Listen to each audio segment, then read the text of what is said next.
How scary can it be to eat watermelon without spitting out the seeds? Watermelon seeds can very likely take root and sprout in your stomach, turning your belly into a watermelon, and eventually, all your limbs will disappear as your friends eat you. But these watermelon seeds won't sprout randomly, only if you do.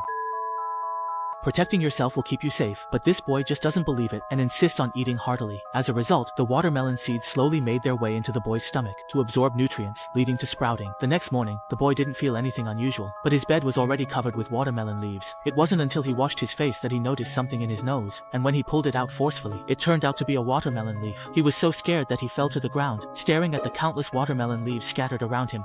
The boy became even more panicked, as vines from the watermelon were even flowing out of his nose. With no other choice, he had to go to school like this. The vines kept growing longer, eventually tripping the teacher. The teacher was furious and called the boy into the office. Seeing the boy's mischief, the teacher quickly yanked the vines out of his nose, causing blood to flow. The boy took a bite, and it turned out to be sweet, after which countless watermelon juices flowed out, and the boy was immediately taken to the infirmary. The doctor opened his eyes, and surprisingly, the black part of his eyes had turned into watermelon seeds. In the end, even his mouth had completely transformed into a watermelon. The doctor hurriedly picked up large scissors to trim the boy, but it had no effect. Finally, he raised a chainsaw, and the boy, terrified, ran away. However, as he ran, his belly began to round out, causing him to trip over himself. When he stood up again, his belly had completely turned into a watermelon. Upon seeing this, the boy was not afraid at all. Instead, he ran quickly onto the playground. In the end, the boy's entire body had turned into a watermelon, yet he still showed no signs of repentance and started playing on the slide, even swinging on the swing. As a result, he lost his balance and flew off, ultimately causing his limbs to disappear and transforming him into a completely large watermelon, which fell to the ground and shattered into pieces. His friends, seeing so many delicious watermelons appear out of nowhere on the ground, hurriedly picked them up and began to eat them eagerly.